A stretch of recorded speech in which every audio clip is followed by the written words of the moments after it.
It's not often that the Lucknow Super Giants put on 160 plus on the board and still end up on the losing side of a cricket match.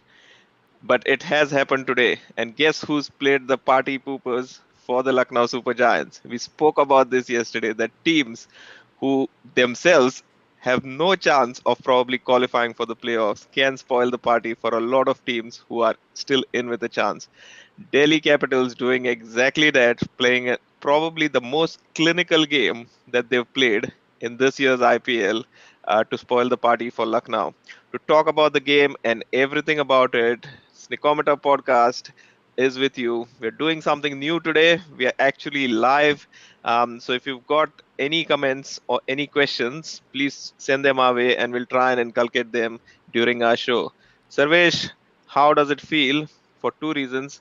A, to see that Delhi Capitals have finally turned up in this year's IPL, and B, how does it feel to be live?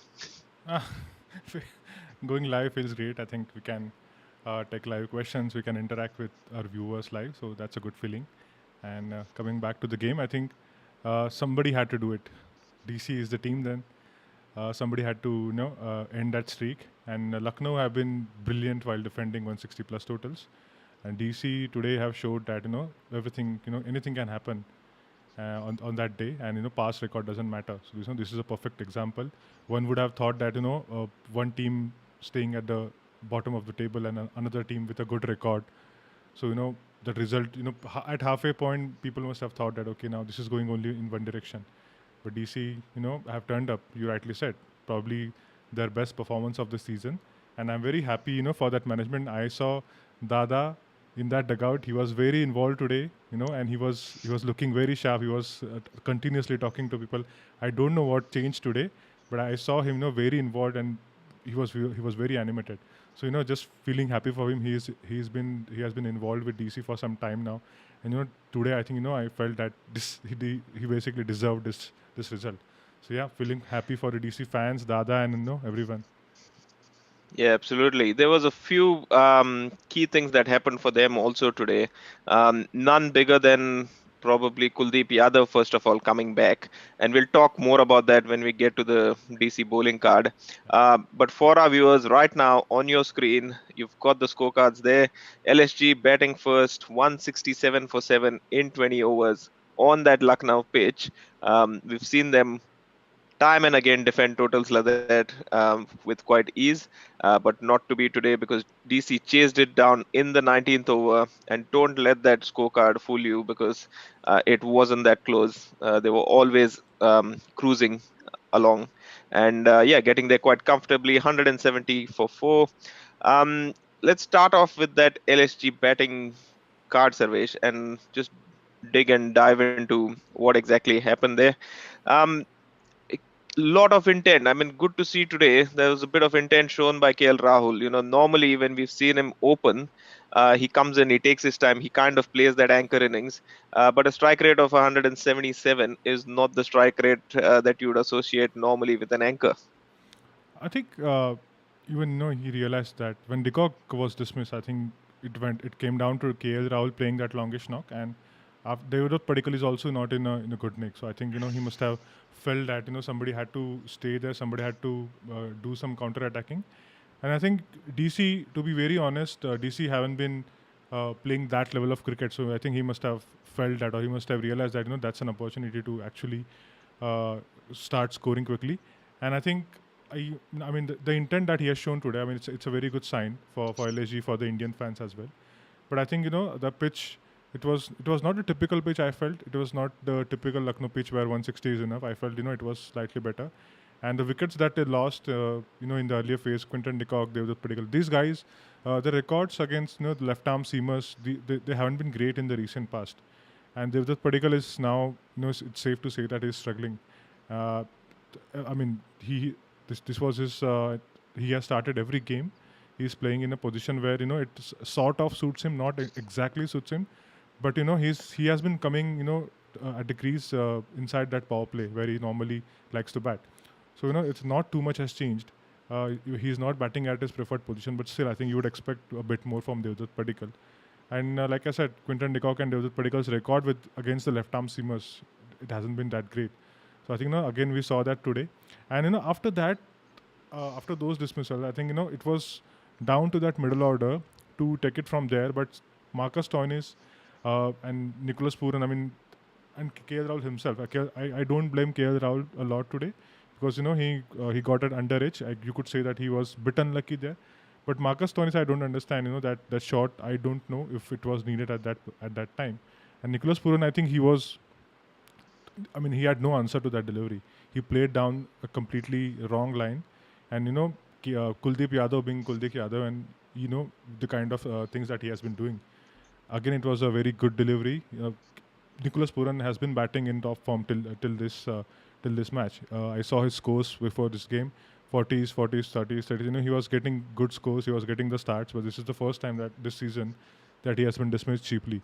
So I think this tells that Kuldeep Yadav and him coming back to that DC bowling lineup, how critical is that?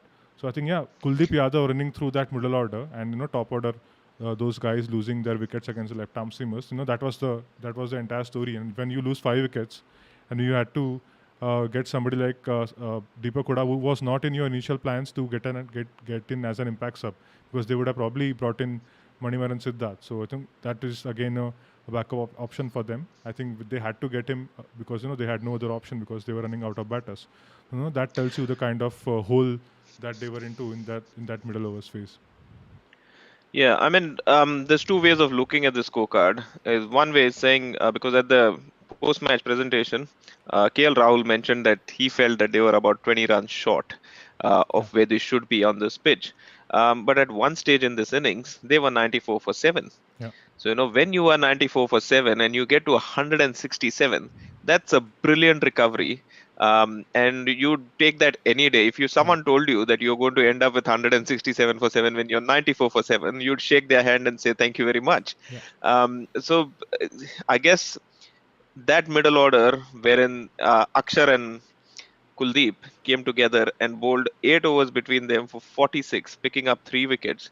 That kind of is putting that was kind of the reason why that whole middle order was in a muddle yeah, until Aish Badoni comes in and plays a really good innings to see his side to a respectable total. yeah. Absolutely. I mean, Kuldeep Yadav, he was not fit for last few games. He comes back and he starts delivering from the game number one.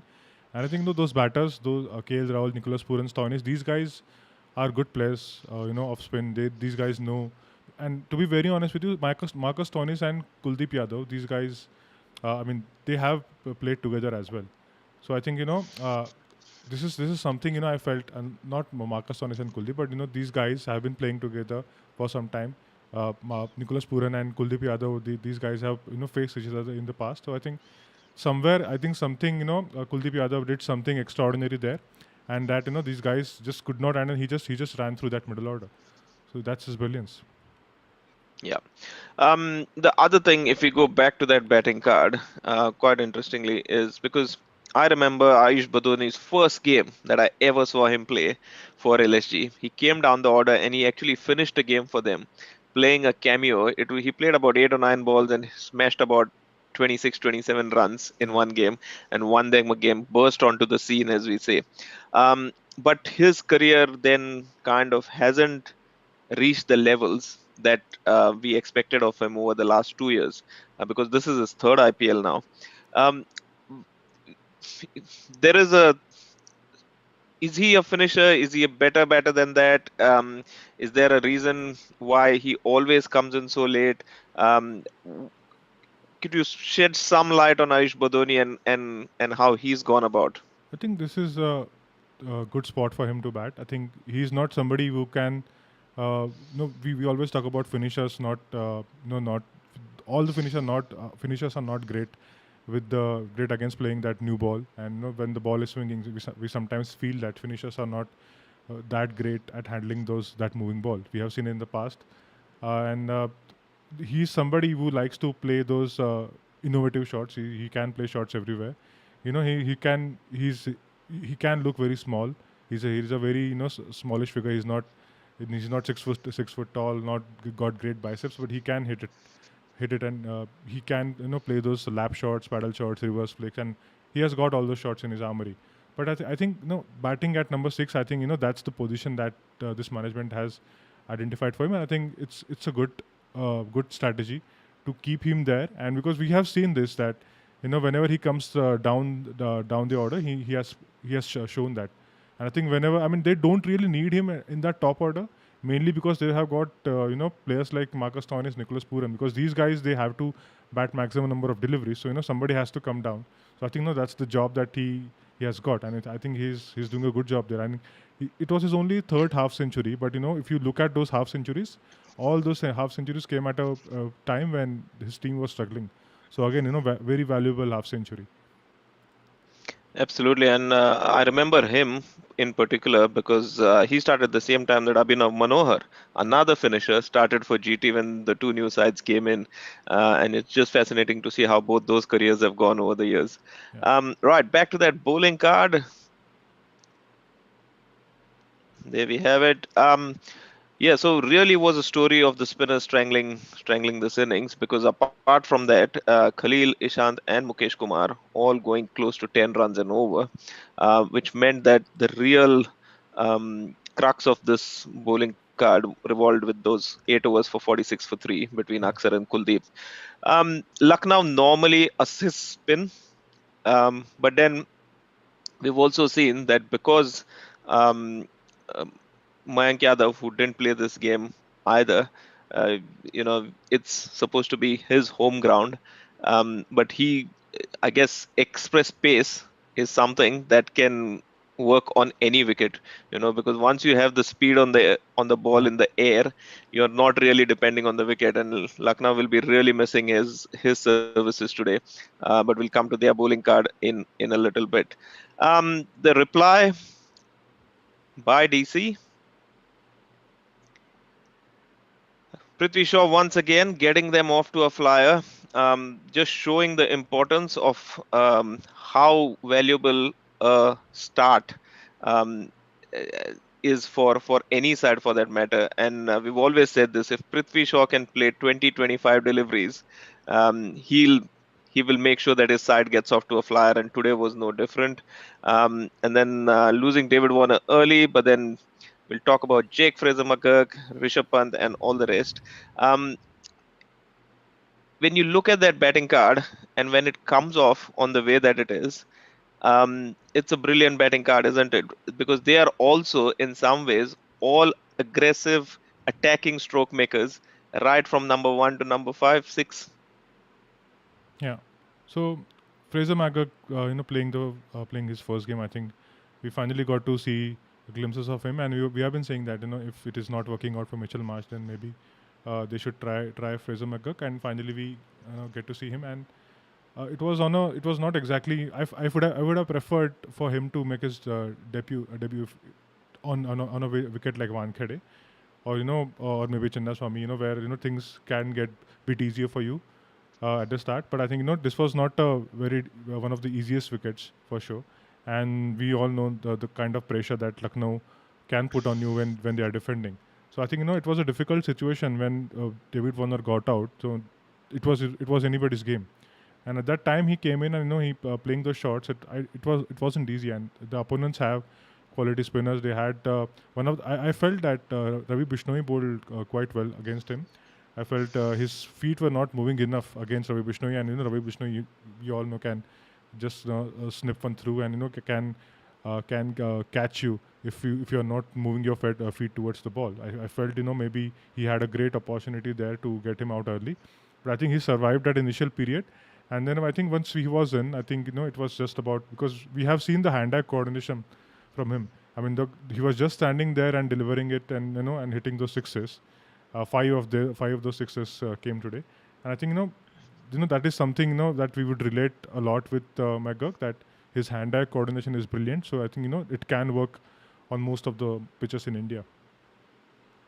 Yeah, I also one thing I loved about him was his bat swing because if you look at his bat swing, he's got a high back lift, Yeah, comes hard on the ball, and then the finish is right over his left shoulder. So when he hits it, he absolutely throws the kitchen sink at it and gives it his absolute all. Yeah, so it was fascinating to watch. I have seen him in the Big Bash yeah, in Australia.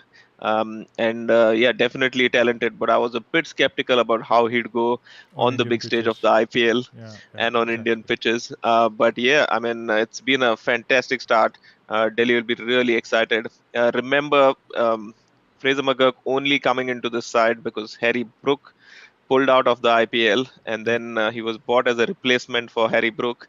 And yeah, getting his opportunity, making the most of it, and actually winning a game for his side. So yeah. yeah, all more power to him for this performance. Rishabh Pant settling into that number four position now. He looks very comfortable, comes to the crease, starts attacking the spinners. Just the right kind of template for him to work on. Yes, I think Rishabh Pant, somebody had to what once Prithvi Shaw got out, somebody had to keep going from the end from the other end, and I think he did it. Rishabh Pant playing that for 41 of 24. I think he was the aggressor in that partnership. And at one time, it felt like Rishabh Pant has taken off the entire pressure of that run chase, and it then ultimately became a run the ball chase pretty early in the game, and even Lucknow was feeling the heat. Once he was in, they were feeling the heat that he would finish the game pretty quickly, and I think he has finished that game. They have finished that game with 11 balls to spare. So I think that tells you the kind of impact that he had from that number four position, which is I think his best position. I think he should stick to that position. No matter what the target is or no matter what the situation. I think he should be bat. He should not be going beyond that number four position. He can bat higher, but not beyond that. So I think yeah, it's a good position for him. I think we'll hope that he continues with this. And picking up from that word that you just said, which is hope, Shy Hope coming in there Yeah, today and finishing off the innings there for them, along with Tristan Stubbs, who every time you see Tristan Stubbs, you get more and more impressed. Just the ability to come up and hit the big shot on demand and just when his side needs it is just fascinating to watch. Yeah, all in all, so very comfortable ranches. Never looked like they were out of it. yeah, Always looked like they were going to get that score. And LSG never looked like they were in this game at any stage, except for probably that time when they got the wicket of David Warner. David Warner. Yeah, Um, yeah, but after that, it was one-way traffic and a very, very one-sided finish. yeah, There's something interesting I want to talk about in that LSG bowling lineup, though. So if you can look at the bowling card, one thing that you don't see very often on a bowling card is Krunal Pandya is 3 overs going for 45. Now, one of those overs was the one where Jake Fraser McGurk took him for about three sixes. yeah, So that kind of has skewed his figures. But the reason I say that is yesterday when we spoke about our stat that Sarvesh came up with, yeah, um, the economy delta one, yeah. number one on the list was Jasprit Bumrah. And I don't know if you guys remember, Number but who two was was number Kunal. two? Was Krunal Pandya. That Yeah, means we said yesterday that Krunal Pandya was the second best bowler as far as bowling economically when the rest of his teammates are going for runs. yeah, But just goes to show that we brought up that stat yesterday, and he's gone for 45 of his three was the most expensive bowler on the night by far. Yeah, so kind of a bit of a slap on our faces yeah, for putting him at number two on that list. But hi, if he still can be number two on that list after a performance like that, that just goes to show also, exceptions do prove the rule. So yeah, I'm sure he'll be back, and it's just a minor blip uh, yeah. in what normally. Uh, is a very economical performance by Krunal Pandya with the ball. Yeah, I think Krunal Pandya, he was feeling the heat. He he was bowling against a set Fraser McGurk, and I think this can happen. When you feel that you are 15, 20 runs below par, and once you have set batters, then those batters would look to kill the game as early as possible. And in that process, I think sometimes it happens that you can be taken out for plenty, and I think exactly what we saw today. They were. I think they felt that DC batters they knew that they are ahead in this run chase, and they felt the necessity to improve that net run rate by scoring some quick runs. And Krunal Pandya walked into that mindset that DC batters were carrying in. And I think these things can happen every once in a while. But I think yeah, I mean he has bowled well till now, and I think he should. I mean he will. I'm very sure that he'll come back better in next few games. And Ravi Bishnoi today. once again, those figures, 2 for 25. As always, he's very quietly comes in and does his job, picks up 1 2 wickets and does not go for more than 6 7 runs per over. I think he has been that kind of a bowler, very consistent. And one thing that I wanted to talk about was Arshad Khan. I think he was playing his first game for LSG. Last season, you must have seen him with Mumbai Indians. He was there with them, Yes. Mumbai Indians, for last 2 seasons. He got to play for them last year, and I think I was analyzing his bowling, and I felt that his length is something, which is not. He has been struggling with his lengths. He hasn't been he hasn't got his lengths correct. Even when he was bowling for Mumbai last year. He was getting the ball to swing, getting that nip in, that shape was there, but those lengths were basically ruining that all that hard work which he was doing. So I think today again we saw that he was bowling pretty short against both Prithvi Shaw and Warner. I think Prithvi Shaw took he made good use of those short deliveries, and he scored some quick runs. And I think he never recovered after that. Last season we saw the same thing. When he played against RCB, he could never recover, from that early bashing that he got. And I think we are seeing a similar pattern here. I'll hope that LSG management would work it out with him, because if Mohsin Khan is not fit, then I think and now even Mayank Yadav is not fit. So I think they have to find somebody from that Indian contingent who can fill that spot. I think yeah, Arshad Khan is that guy. Hopefully they will work it out with him. And yeah, pretty much all the other bowlers, I think they were going at 7 8 runs per over, and in a chase like this, I think when you are going for more than the required run rate, then I think this is what exactly happens. The match gets over inside 17 18 overs. Yeah, one other thing I wanted to just quickly touch upon is we talk a lot about matchups, right arm off Yeah, spinners to right hand, don't bowl to right hand batters, left arm also don't bowl to left hand. Today, Krunal Pandya got yeah, taken to the cleaners by a right hander, which means that even from a batting matchup point of view, a good batter can play a left arm spinner and hit him out of the park as long as he's got good technique and if he knows how to use his feet or he knows to sweep and he can do a lot of stuff. So yeah, matches are played on the park, not on paper or on the computer outside the park. So maybe teams just need to uh, think a little bit about, look, this guy's a good batter. If it's a left arm spinner, if it's a leg spinner, I don't care. A good batter is a good batter, and the same applies to a good bowler. If you're a good bowler, you should be able to bowl to anyone, whether regardless of whether they are a right or left-hander. Yeah, matchups are great. They give you good insight, but they're not the end all um, an absolute truth about everything. yeah, So yeah, just something for maybe some of the teams to think about. yeah, Um, right. So our league table, what does this result do to it? There we have it. Not a lot of change. Delhi just pipping Bengaluru there to come into ninth position from their 10th position that they were in. Um, Look, they've played six, they've won two. As we say, normally you need about 8 wins out of 14, which means they need another 6 wins, and they've got 8 games to go. So 6 out of 8 is what they need. We said yesterday 7 out of 8 is what Bengaluru need. Um, on paper, they've still got a great chance of making it. And who knows, if they keep playing like this, and maybe they could do a late run. What they can definitely do is foil the party for a whole lot of other sides, like they've just done today for Lucknow. And that's what they'll be hoping on. Lucknow, on the other hand, because of the good showing that they've had in the first part of the tournament, still holding on to that fourth spot. Because of their superior net run rate over the other teams like Hyderabad, Gujarat, etc. yeah, yeah. Um, I think with and Delhi, I think I mean you rightly said that they need to win almost all the games now. How many? 12, 6 out of 8. six out I of think eight, that yeah, that's not impossible.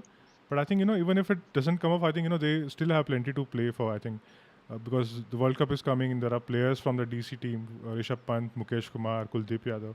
I mean, all these guys. These guys are will probably be in that team. So I think there's plenty to play for these guys.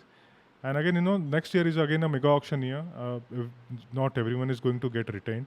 So you have to prove it. You have to prove your worth as well, so that you can get picked.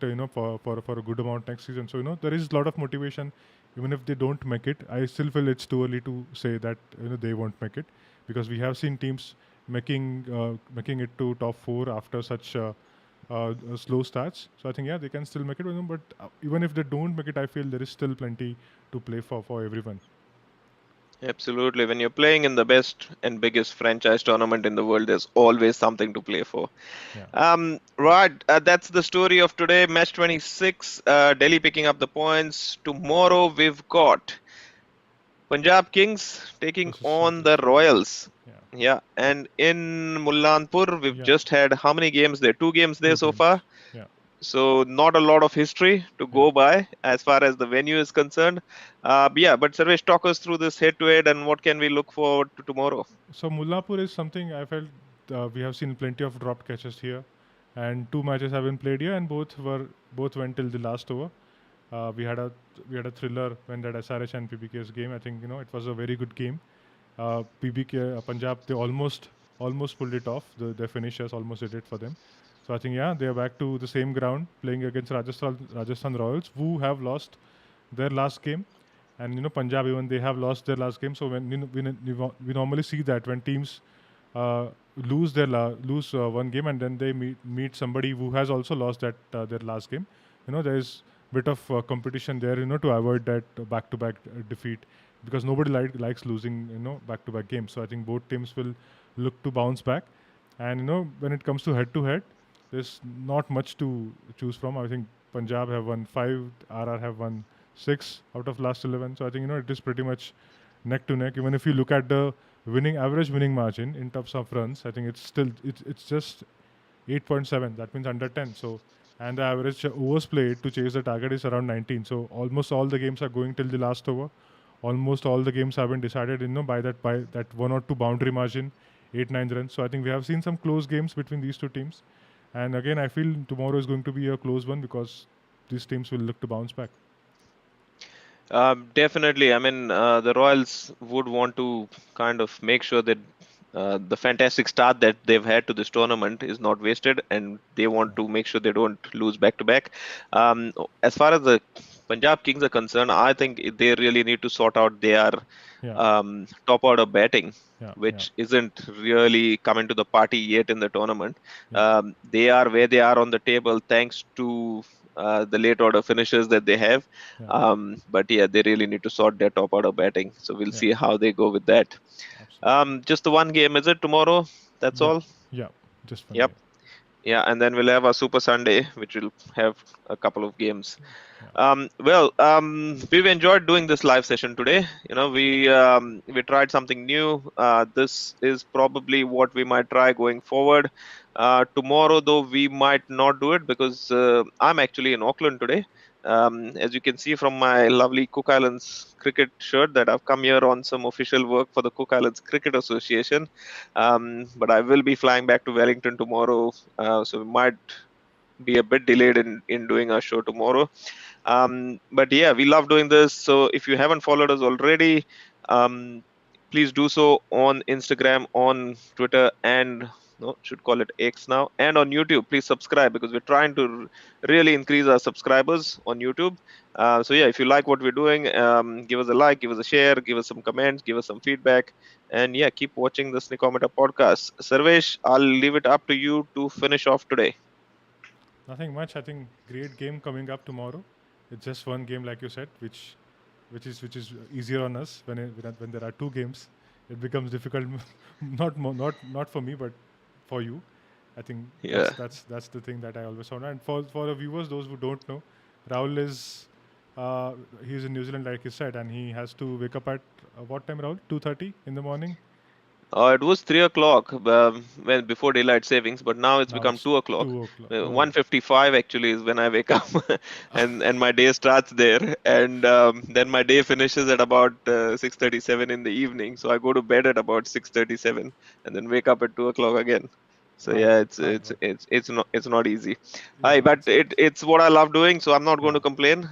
Lots of people don't get to do what they love. I'm one of the rare ones who does, so I'm very grateful and thankful for it. Yeah. Well, that's all that we have today. As I said, if you haven't followed us, follow us and keep watching. We'll be back with you tomorrow. Thank you so much.